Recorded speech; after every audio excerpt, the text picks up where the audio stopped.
What's going on out there, YouTube? It's your boy Ian. I'm back. This time I got a different format for you guys.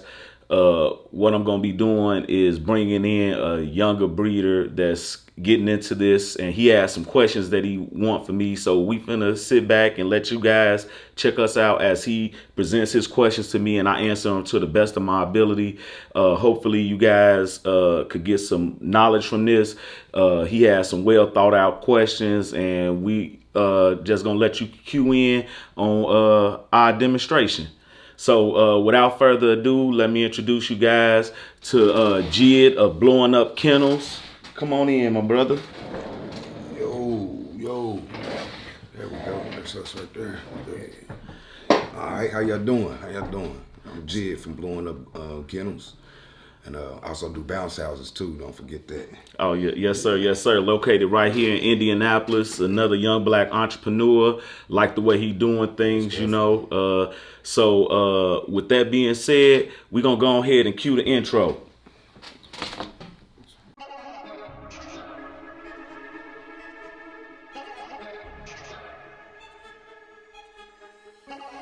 Fatline Bulls.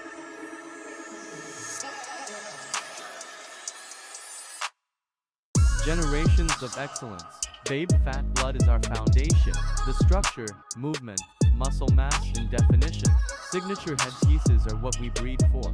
With over 20 years of breeding experience, our vision is to make a complete line of healthy pocket extreme American bullies. Our blood is in multiple countries and thriving. So stick around as I share breeding knowledge and tips.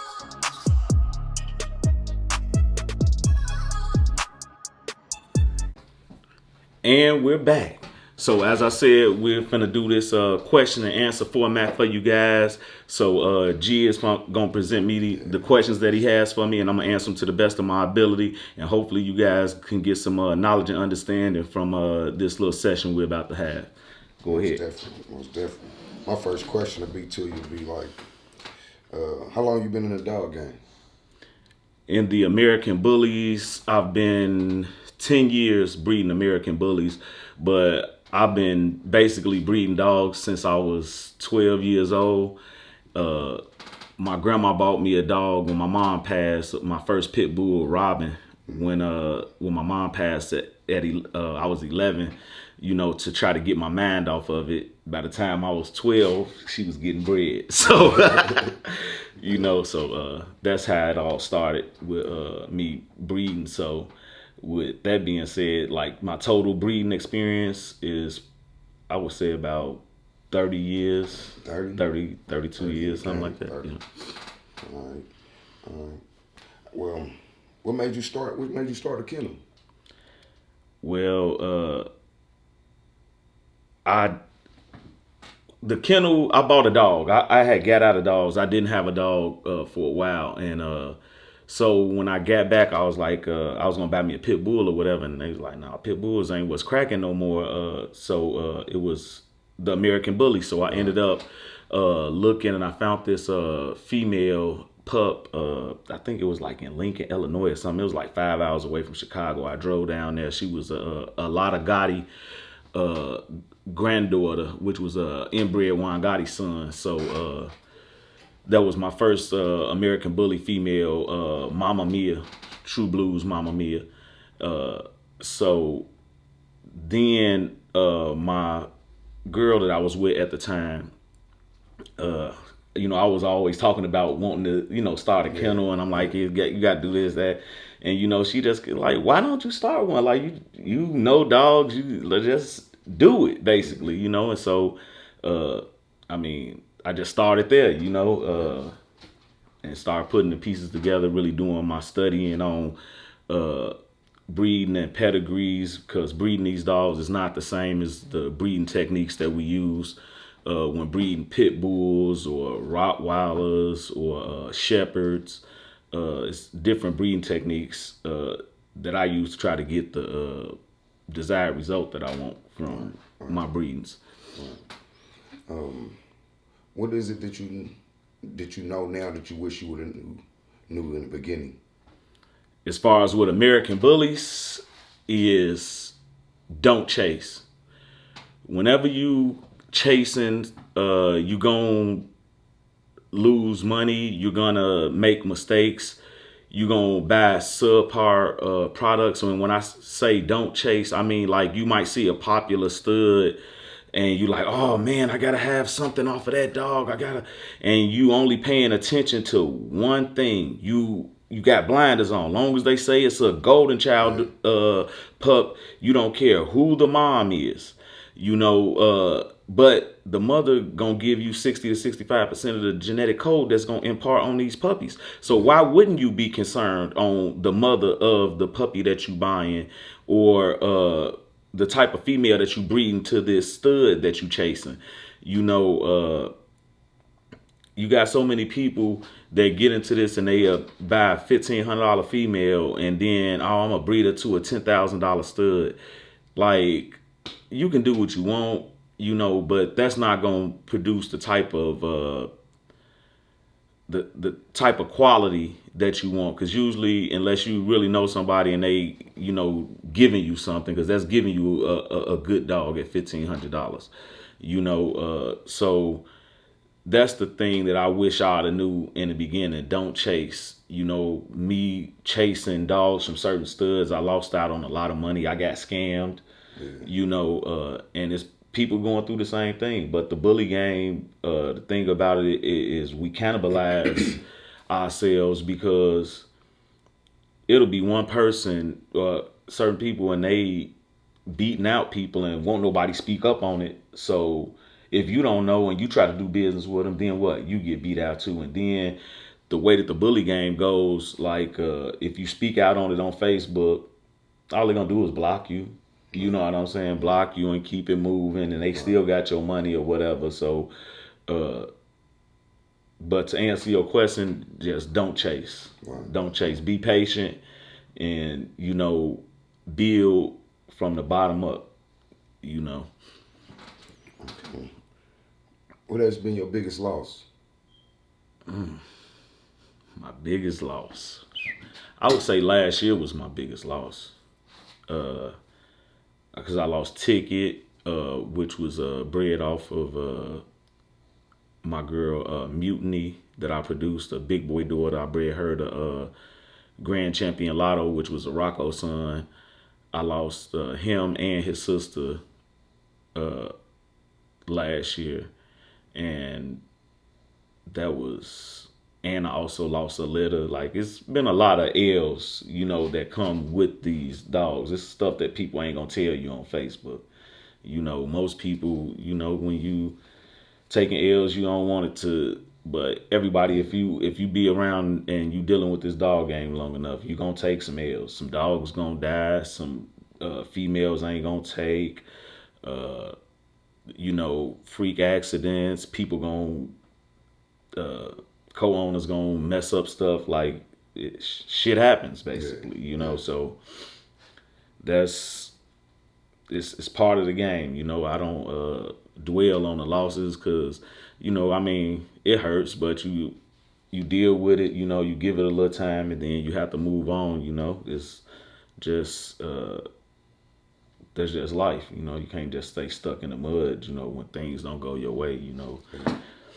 That's why a lot of people quit, because they first hear about the money. Oh man, they selling dogs for this much. Yeah. And then when things don't go their way, and they like, and they ain't getting the type of money that they expected, they jump ship. That's why so many people get in the bullies and then they get out, because you immediately realize that this can get expensive and it might not always go your way. If you was to mentor a startup kennel, what would be some of the basic things you can feed them, or you can help them with? Presentation is everything. When you dealing with like selling dogs, stud credits, whatever, presentation is everything. So you want to present your dogs in a proper light. If you got to get professional, photos, or take professional photos yourself, like that's what I do. Sometimes I even still pay for them, because if I don't have nobody to hold the dog, properly, but presentation is everything. You know, I can make the best steak in the world, and if I put it on a garbage can lid and hand it to you, it's not going to be appealing to you at all, because why would you put this on? How would you? Because the presentation of it, you know. But that same steak on a nice china plate, and I hand it to you. Oh, let's go, let's eat. Yeah. You know, so you got to look at that as well. You know, as a startup kennel, the presentation, you want people to see that you spending money on your dogs. You care about, like, because at this point it's investments. People not gonna invest in your program or whatever if they all you got is some cell phone pictures or some weak video of the dog. Yeah. Ain't looking, you know, like you just trying to broke hustle, like. So presentation, so don't be scared to spend some money on presenting your product. Right. You know, Building your brand. building your brand, because that's the whole thing. Like now, most people, most especially the younger breeders, they try to, what they do is, all right, I'm gonna breed to this big name stud, so I get the smoke from this kennel, and people watching, you know, and seeing what's going on. So with that being said, they just they living off what the breeder before them has done. So that's how they trying to get their validation. But over the long haul of things, if you here for the long haul, you have to build your brand. So therefore, people are coming to buy dogs directly from you, and when they want a blowing up kennels dog, you know what I'm saying? Like how people come to me, they want a fat line dog. Right. You know what I'm saying? So when you build your brand, and your brand is known for quality and good presentation, you know, people are willing to invest in that. Right. Right. Like for a startup kennel, would you prefer? I mean, would you suggest for them to start with a female or a male? I would always say a female. I mean, because the way things are, studs are a dime a dozen now.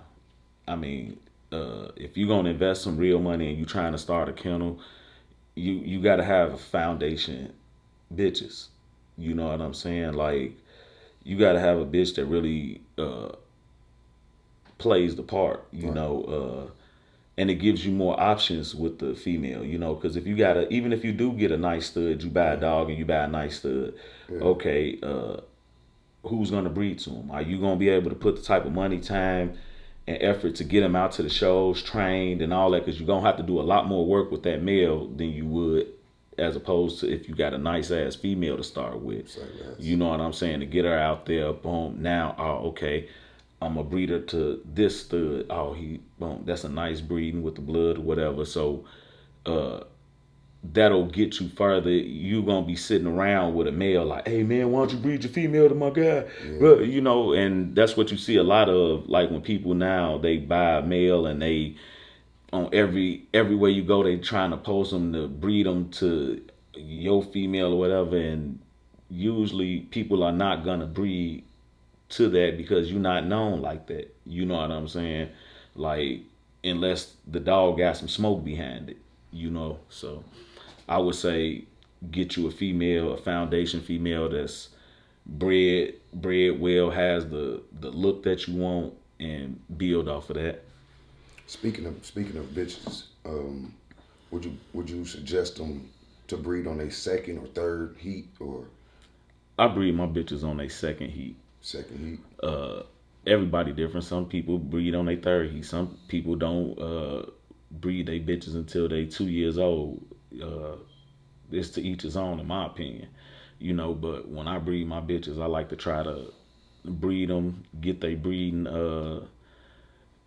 career over with, and then get them fixed, and then they can just live the rest of their life as a regular dog. You know, not have to deal with raising puppies and all that. So, you know, if a female done with her breeding career by, like, say 4 years old, 5 years old, I think that's 4 years old, that's cool, because then they have the rest of their life to just live as a regular dog and don't have to worry about being pregnant or whelping no pups. So that's my answer on that one. What's your thoughts on people that's breeding on their first heat? I mean, it depends on when the first heat comes, because some dogs don't come into some dogs don't come in their first heat till they over a year old. So Okay. it's if you breeding a 6 month old puppy, like Yeah. come on now, Yeah. that's Yeah. that's wrong, Yeah. But it's each situation is different. You know what I'm saying? So Totally agree. I totally agree. All right, with the bullies, do you prefer breed natural or AI? I only breed by artificial insemination or transcervical or surgical. It's never a natural tie anymore. These dogs, they can try, but with the mass and everything, usually you're not finna get these dogs to naturally tie. And then on top of that, with the way that the breeding is, you have to protect your stud anyway from like brucellosis, so no natural ties. I don't even entertain that. Can you walk us through the steps of preparing for your litter? What you mean as far as preparing for a litter? Like the delivery, like I mean, the delivery is gonna be a C-section, you know. okay. So you're gonna get your C-section. Then after that, you got your pups. You got to get home with them and have your whelping That's about situation set up. As far as your whelping box, if you need incubator, heating lamp, all the different whelping supplies that you might need to take care of the pups to make sure that they're healthy. okay. What are all the services that you provide?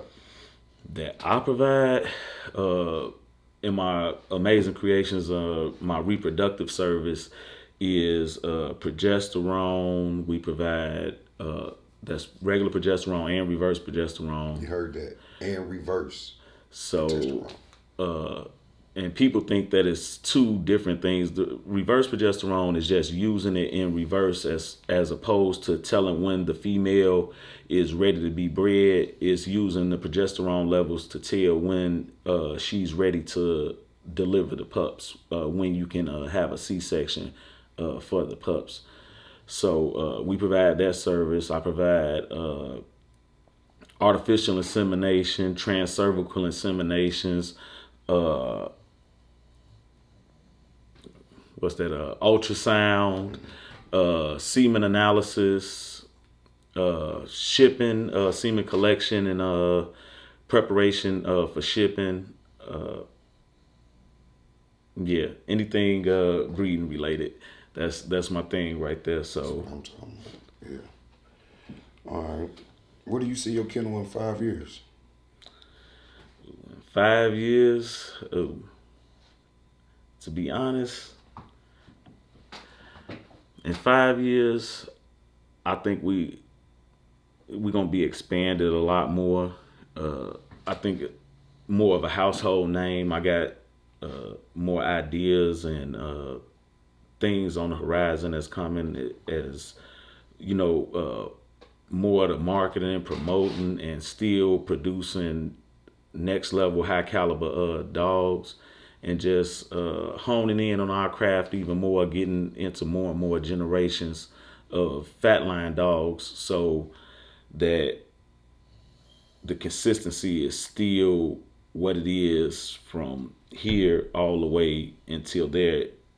It's just tightening the screws here or there, still keeping that amazing structure, the chiseled head pieces and thick bone and mass, so just tweaking the program here and there as far as with the dogs, but just getting them out there more, showing more, partnering and networking with more people, to grow the brand and grow,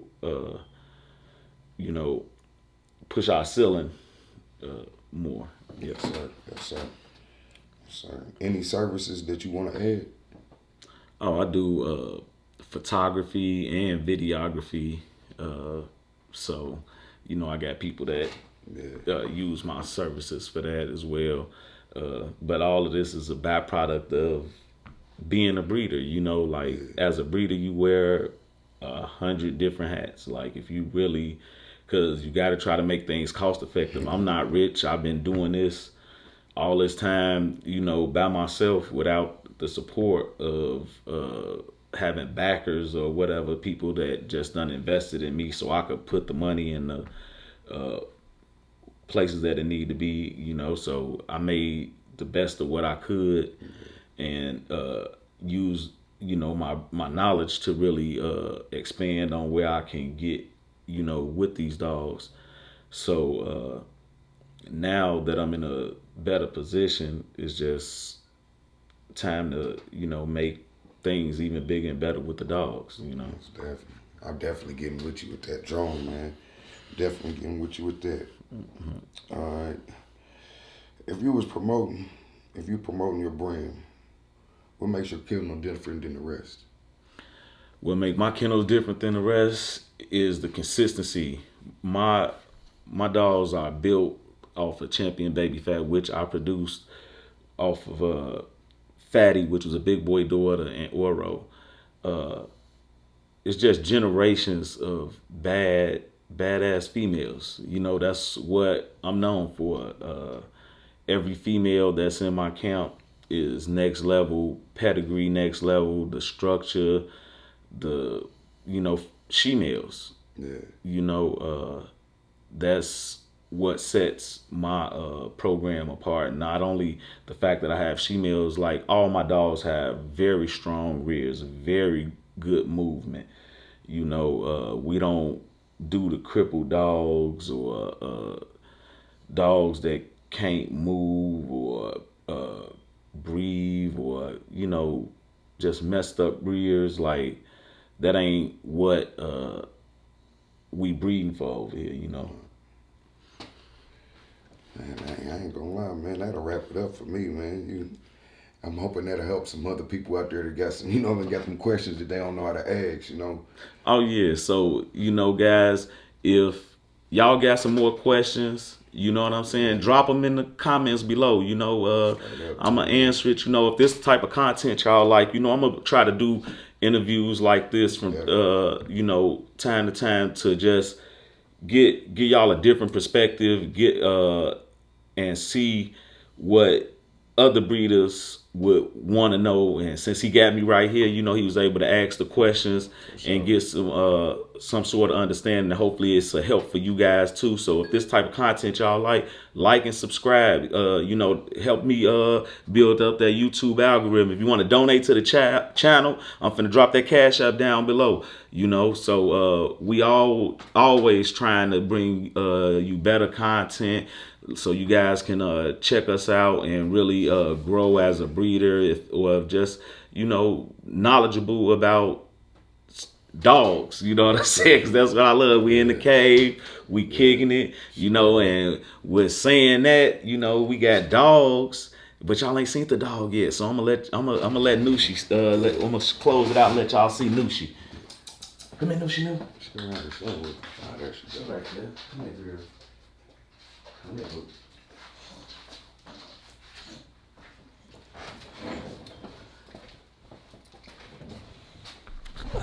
Yes, sir. This girl right here is off of Harry and Champion Baby Fat. Good girl. Good girl. She's shaking like a stripper. Table ain't going nowhere, girl. But you see the muscle tone definition. And guess what? She's in heat. I ain't telling y'all who I'm breeding her to, but no, it's going down. And it's going to be something amazing. So with that, we're going to close it on out. Say bye-bye, Nushi. Say hey. Yes. So we're going to close it out with that, guys. Thanks for coming, checking us out, chilling with us. Like, subscribe.